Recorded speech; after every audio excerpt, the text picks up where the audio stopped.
Meus queridos irmãos, que a paz do Senhor Jesus seja com todos. Uma alegria estar aqui, pastor Eude, por essa oportunidade de estarmos juntos nessa manhã. E essa é a primeira viagem nossa do ano, meus irmãos, do ano. Então, a mesma realidade, né, que os irmãos vivem aqui, nós também vivemos lá. O meu filho, que mora no Canadá, numa cidade chamada Brampton, perto de Toronto, vive essa mesma realidade. A diferença é que eles já tomaram a vacina da Pfizer, não é da Corona. E ele é novo, 39 anos, então, porque o país é pequeno, tem 38 milhões de habitantes, só o estado de São Paulo é maior do que a população, né? Maior do que o Canadá inteirinho, né? Então, meus irmãos, essa é uma realidade no mundo inteiro. Nós nunca vimos isso, né? Eu tenho 60 anos de idade e confesso para os irmãos que é assustador isso que está ocorrendo no mundo. E porque Deus está poupando nós, né? Eu e você não somos melhores do que ninguém. Essa madrugada morreu um primo meu que eu estava orando por ele, orando, o Zeca, 59 anos. E a família dele, né? Ninguém crente. A irmã dele, a mãe era espírita, e tudo nessa linha aí.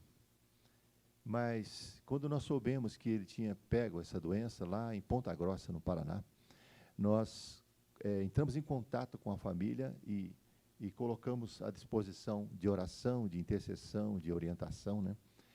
E aí, uma das irmãs dele, que é minha prima também, abraçou assim, sabe? Puxa, que ajuda, nós somos família, mas estamos tão distantes, só agora. Daí Deus começou a me dar graça e eu fui evangelizando ela, sabe, irmãos? Sabe aquela pessoa que é filho da paz? Lá em Lucas, capítulo 10, Jesus disse, não fica mudando de casa, mas se vocês acharem uma casa onde tem um filho da paz, entra lá. E aí, cure os enfermos que houver lá, participe com eles, tome a refeição, depois fale que o reino de Deus chegou, está próximo. Então, aí Jesus foi me dando graça, irmãos. Eu fui falando, e ela foi abrindo o coração.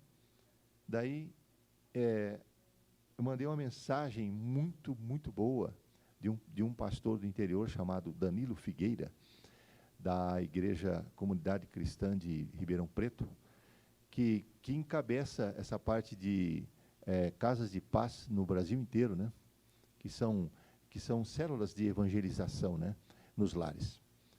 E ele pregou uma mensagem muito boa, e no meio da mensagem ele faz um convite para a pessoa aceitar Jesus. Uma mensagem muito boa que fala sobre vamos onde as águas são mais fundas. Foi o que Jesus falou para Pedro. Vamos onde as águas são mais fundas. Ele está falando de relacionamento com Deus. E aí eu creio que ela aceitou Cristo como Senhor e Salvador. E aí, meus irmãos, ela mora na cidade de Rosana, perto de Primavera, ali na divisa do Paraná e Mato Grosso do Sul. E o irmão está em Ponta Grossa, 500 quilômetros distante no Paraná.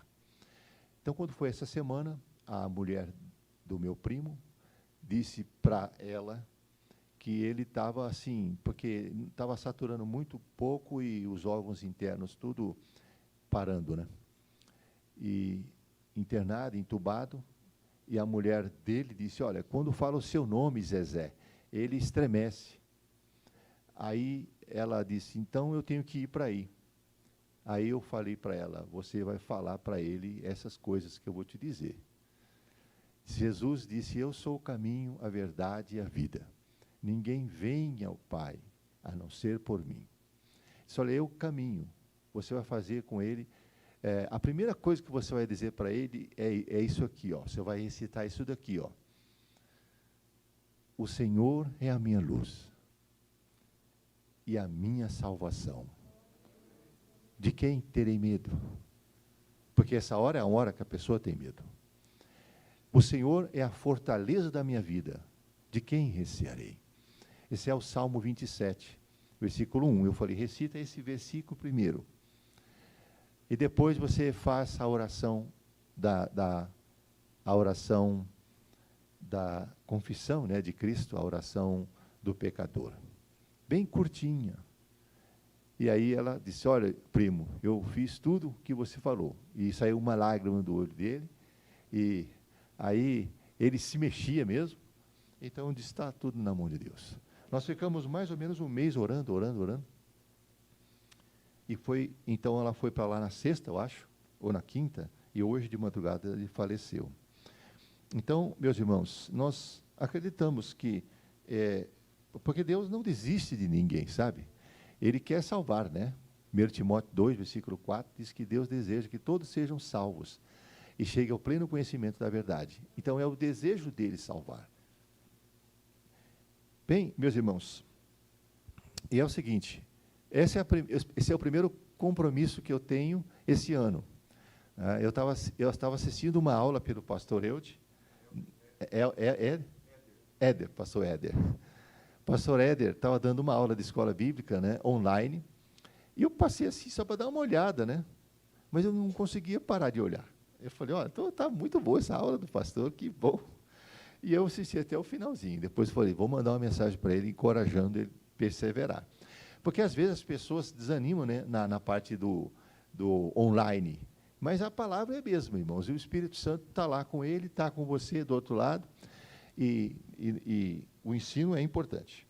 Bem, eu quero ler com vocês no livro de Tiago, para a gente começar. Quando o Éder, o pastor Éder, me convidou, eu comecei a orar, né, pedindo a Deus o que Ele queria que eu falasse para vocês. Então, a primeira coisa que veio ao meu coração, meus irmãos, foi paz. Ou seja, porque às vezes a gente fica agitado, assim, para saber o que realmente Deus quer que a gente fale. Né? Tiago 3, versículo 1.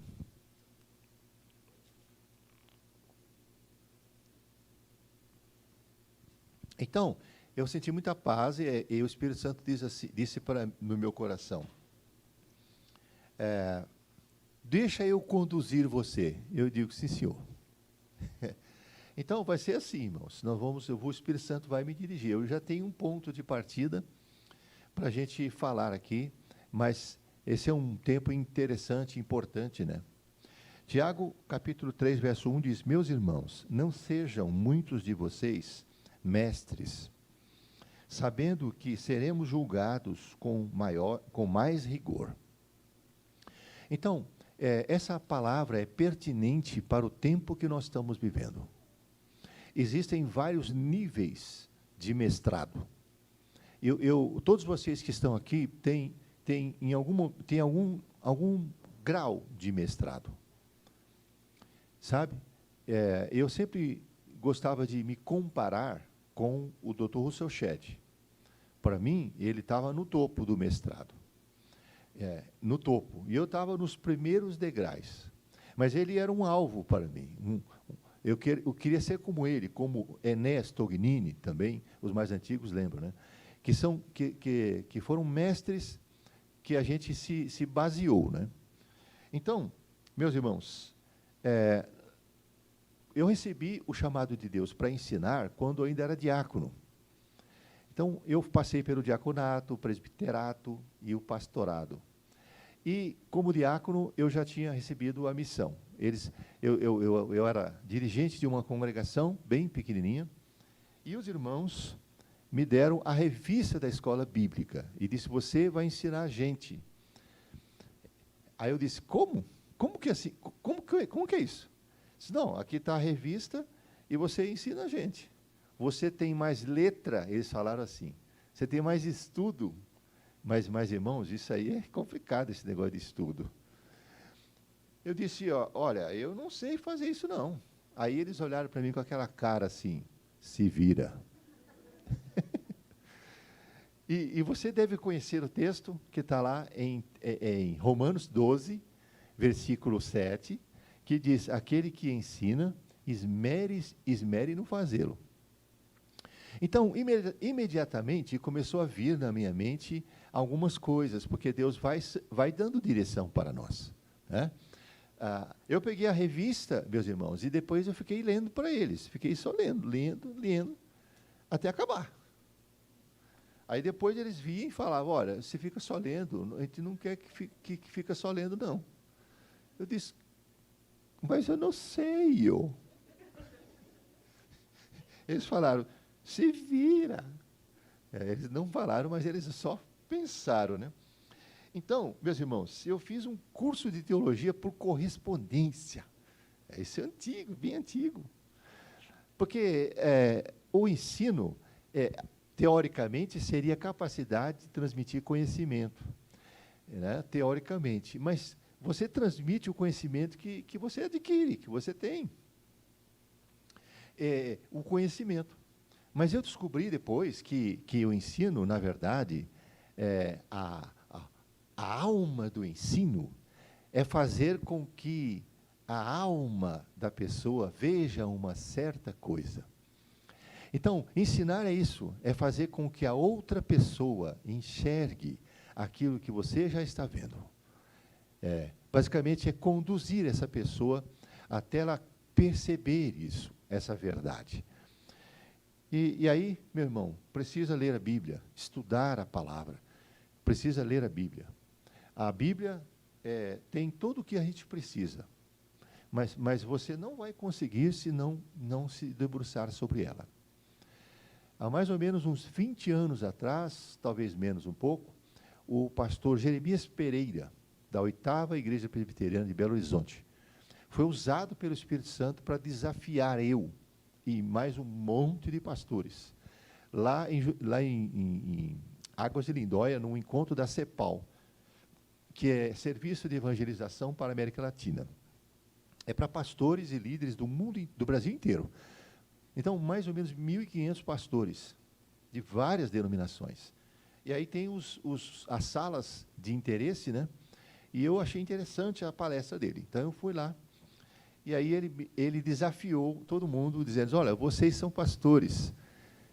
Quantos nunca leu a Bíblia inteira? Aí eu fiquei quietinho, né, para não passar vergonha, porque muitos pastores lêem a Bíblia para fazer sermão, irmãos. Lê a Bíblia para fazer estudo. Não lê a Bíblia de forma devocional. Então, foi feita uma pesquisa pelo ICP, que é o Instituto Cristão de Pesquisa, e concluiu-se que cerca de 50,83% dos pastores da Grande São Paulo nunca leram a Bíblia inteira. Mais da metade. E eu estava no bolo aí, nesse negócio aí. E aí, ele disse, quantos de vocês aceitam o desafio, então, a partir de hoje? Porque Deus quer que a gente tenha compromisso, irmãos, com Ele. A gente diz que Deus é fiel, mas Ele espera que a gente também seja fiel. Sabe? E Deus usa pessoas que se comprometem. Quando uma pessoa não se compromete, é porque quer ficar sozinha, quer ficar livre, não quer ter compromisso. Aí Deus não tem compromisso com essas pessoas. Mas quando você é uma pessoa que tem palavra e se compromete com Deus, aí você vai ver o que Deus vai fazer. Então ele diz, quantos aceitam fazer, então, esse desafio de ler a Bíblia todos os dias, 3 capítulos por dia? Então, eu pensei, aí eu aceitei o compromisso. Irmãos, nunca mais eu voltei atrás.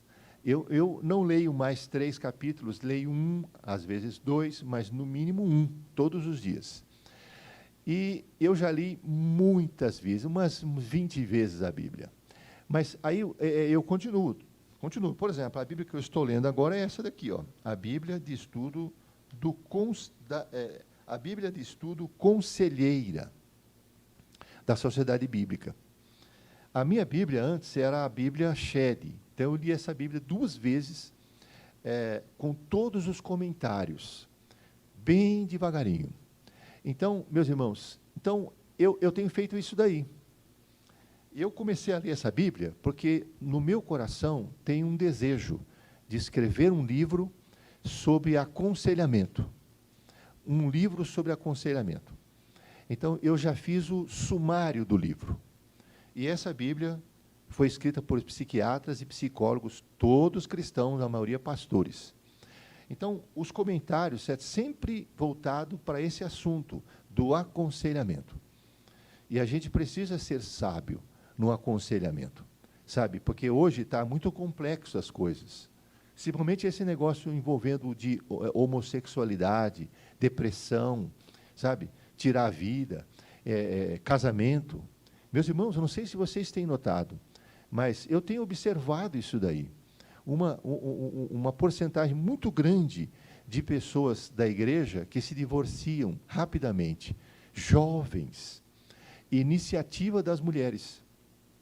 Iniciativa das mulheres. Agora mesmo aconteceu uma situação de um filho de um pastor, muito chegado meu, lá da nossa região, que a mulher simplesmente não quis mais saber dele. 1 ano e meio de casamento com um filhinho recém-nascido. E não quis nem saber. Ele está sem norte. Pensa num menino bom, gente. Num menino que você gostaria que fosse teu genro. Casasse com a tua filha. Engenheiro civil formado. Criado no Evangelho. Sabe? Músico. Bom testemunho. Nunca deu um mau testemunho. O pai é pastor. Gente fina mesmo. E a menina simplesmente disse que não estava feliz, não queria saber mais de ficar casada e não queria mais nem olhar para a cara do marido. E ela não é a primeira. Lá já tem acontecido vários casos. Por que as pessoas estão fazendo isso? Qual é a influência que está atingindo eles para tomar essas decisões? Então, meus irmãos, o aconselhamento é importante, certo? Deus quer revelar para você a sua palavra, mas tem um custo para isso. E o custo é a sua fome da palavra, é o seu desejo de conhecimento. Certo? Então, meus irmãos, essa pandemia começou no final do ano de 2019, mas a gente não tinha notícia disso. E aí começou para valer mesmo no final de janeiro, começo de fevereiro, que a gente começou a ver as notícias se divulgando, tudo, né? E aí já chegou a primeira pessoa no Brasil, foi em São Paulo, na capital. Uma pessoa foi detectada e, de repente, meus irmãos, o negócio espalhou-se. Nós acreditávamos que 2021 seria página virada para 2020. Na minha opinião, eu não vi a hora de chegar a 31 de dezembro para 2020 ficar no passado, de uma vez para todas. E nós nem sabíamos que seria pior 2021. Realmente, irmãos. Então, isso é uma confirmação dos sinais dos tempos. Nós estamos vivendo os sinais dos tempos. Mas Deus nunca perde o controle de nada. Ele está no trono, está sentado no trono. Foi João que viu, Apocalipse capítulo 5, ele está no trono. Para que serve o trono? Governo. Né? E ele tem um livro na mão. Que livro é esse? É o livro da história de toda a humanidade. Então, ele não perde o controle de nada. Eu e você temos que ser dirigidos por ele, pelo Espírito Santo. E os irmãos, eu tenho uma função importante dentro da nossa denominação, que cuida dessa parte do ensino, né? Da educação cristã. E junto comigo tem mais 6 homens, pensadores, sábios, como o pastor Marcos André, que vocês estão estudando a revista dele, já estudou Tito, maravilhosa, e agora está terminando 1 Tessalonicenses. Então, essa é uma das lideranças novas da nossa denominação, que tem o dom do mestrado. E ele tem um sonho muito grande, que é fazer exatamente o que eu faço. Porque ele ainda dirige uma igreja, lá em Nova Friburgo, no Rio de Janeiro. E ele não quer mais continuar sendo pastor de igreja local, ele quer fazer esse trabalho de ensino e aprofundar cada vez mais, auxiliando igrejas, treinando líderes, tudo isso daí. Eu disse para ele, tudo eu tenho tempo, né? Porque eu tenho pensado de passar o bastão para ele mesmo, depois que chegar a minha hora de entregar. Porque precisa de mentalidade nova e ele tem muito desejo mesmo. Mas junto comigo está o pastor Samuel Suana, está o pastor José Hélio de Lima. Então, são alguns exemplos, né, de pastores mestres da nossa denominação. E, meus irmãos, quando começou essa pandemia, então as viagens foram todas interrompidas. Mas, igual eu falo para os irmãos, Deus não conta o plano dele para nós tudo de uma vez. Ele permite, às vezes, a gente ter uma pequena noção do que ele quer fazer, é uma visão. Mas ele espera que a gente confie nele.